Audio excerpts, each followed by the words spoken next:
Iran Israel সংকটের বর্তমান পরিস্থিতিতে কোনো পক্ষই পিছু হটতে রাজি নয়, বরং প্রতি মুহূর্তে বড় হচ্ছে আঘাত, হামলা হচ্ছে একের পর এক। হামলা পাল্টা হামলার মধ্য দিয়ে পরিস্থিতি ভয়াবহ রূপ নিলেও নেই শান্তিপূর্ণ আলোচনায় বসার কোনো ইচ্ছা। বরং ইরানের সাথে এই যুদ্ধে যুক্তরাষ্ট্রকে কাছে টানছে ইসরায়েল।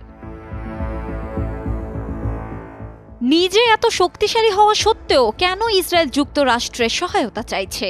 এই প্রশ্নের উত্তর ইরানের ফর্দো স্থাপনা। কেননা এটি একটি ভূগর্ভস্থ ইউরেনিয়াম সমৃদ্ধকরণ কেন্দ্র, যা সাধারণ বোমা দিয়ে ধ্বংস করা সম্ভব নয়। এটিকে ধ্বংস করতে বিশেষ বাংকার বাস্টার বোমা বা ভারী বোমারু বিমান প্রয়োজন, যা ইসরায়েলের নেই।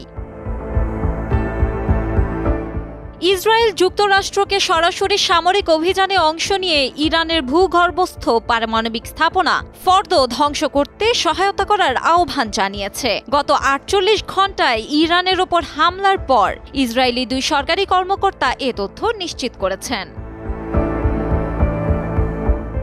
এই ধরনের অস্ত্র রয়েছে যুক্তরাষ্ট্রের কাছে। শুধু তাই নয়, তারা ইরানের কাছাকাছি সামরিক ঘাঁটিতে মোতায়েন থাকায় সহজেই হামলা চালাতে পারে। তবে আশ্চর্যের বিষয়ে ইসরায়েলের এই অনুরোধে এখনো সাড়া দেয়নি ট্রাম্প প্রশাসন।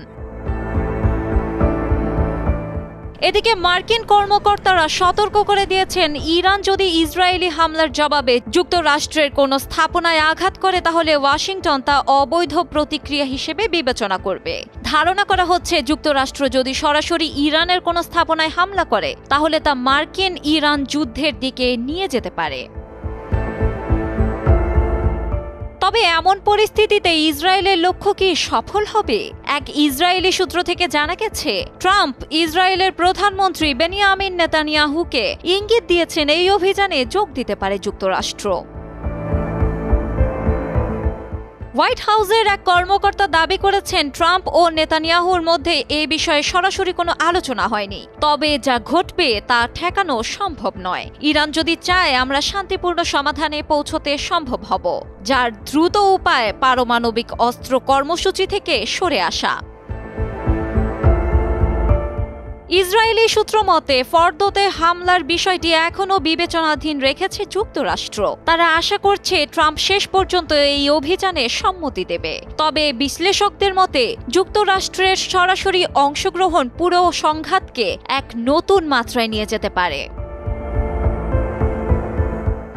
ইসরায়েল চায় যুক্তরাষ্ট্র ফর্দো পারমাণবিক স্থাপনা ধ্বংসে সহায়তা করুক। এদিকে যুক্তরাষ্ট্রের কাছে সব ধরনের অস্ত্র থাকলেও তারা সরাসরি যুদ্ধে জড়াতে অনিচ্ছুক। তবে ইরান যদি মার্কিন স্বার্থে আঘাত করে তাহলে যুক্তরাষ্ট্র কঠোর প্রতিক্রিয়া দেখাতে পারে। শিলা ইসলাম, সময়ের আলো।